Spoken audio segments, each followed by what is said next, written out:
David, especially that first half, convincing 3 points here at the Vic. Just give us your overall assessment of this evening. Obviously delighted to win.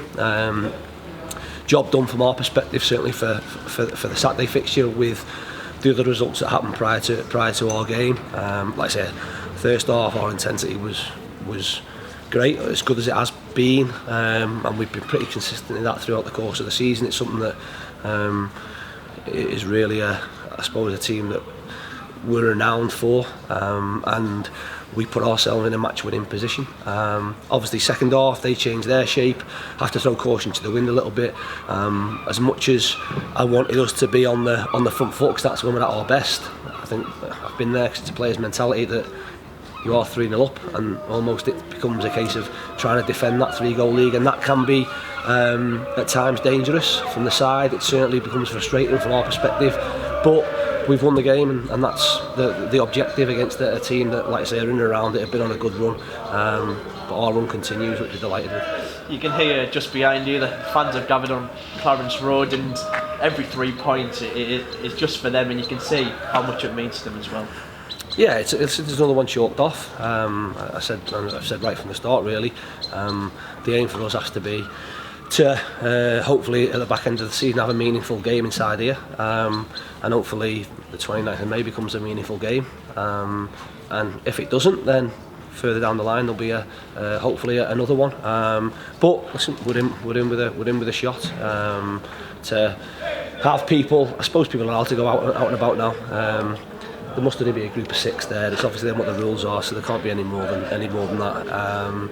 But listen, it's good that there is that optimism. There is that something to keep people going in what's been tough times. I suppose the unfortunate thing from their perspective is it's the first time in a long time that the team's been able to compete and put ourselves in a position where we've got some great games to be involved in at the back end of the season.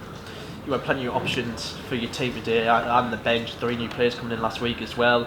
You've gone with the Morecambe and Wise of Armstrong and Orton. They both grabbed themselves a goal and worked the socks up as expected, and gave them 3 at the back a real nightmare. Yeah, they did, and get the just desserts for that, and to keep them scoring goals is great. I said before the game, it's important the options we have give us choices as a management group, and as I said, we've left players out again today, out of the squad, but the likelihood is that they'll be involved on Monday, and in some instances may start when they've not been in the squad today. It's probably the first occasion this year where, as much as you look at continuity and we want to pick the same team all the time, but we've got to be careful around what we do. We've the shortest recovery of all the teams this weekend, and we've got to go to Bromley looking to win. So we have to make changes. We're in a strong position that we know the changes we make won't weaken us. And the minutes that the lads got today with Zane, for example, and with Harvey, like we did with Danny, really will give them a little bit of a feeling of how we play and what we want to do. And when you win the game on the back of it, it obviously only boosts confidence even more. Just a word about Zane. Come on, we saw Castle obviously go down in the first half. Is any update on Lewis Castle? No, he's got a bit of a tendinopathy in his knee. Again, for him as a young player, he's played a lot of games in his first season, in his first loan, and you're now coming into the time of year where pitches all of a sudden become hard, and you don't necessarily get muscle injuries or you're still going to get your impact injuries, but you will get chronic sort of tendinopathies, whether it be Achilles, whether it be knee. He's got a little bit in his knee, so we have to manage that and be careful with that. Probably looking at today's game, he maybe would have been one that you're looking at a 3G pitch on Monday, we'd potentially have left out anyway. So decision will probably be made for us there, but I'm sure he'll be fine by next weekend. It just becomes a case of, like I say, managing that problem and trying to improve it as best as possible over the period of time. Just a word about Gary Liddle as well. Ever since he's come back in, he's been unbelievable, and that ball as well to play over the top towards Sterry, which obviously their own goal came from. It just must, when you've got the likes of Francis coming in as well, it just must make you feel a lot better that they've got someone like Gary Liddle next to them. Yeah, Lids has been great since he came back in for us. We've obviously missed him through the course of the season. Certainly the shape we've been playing really suits him, because we want to try and play out. We want to try and play through the thirds if we can.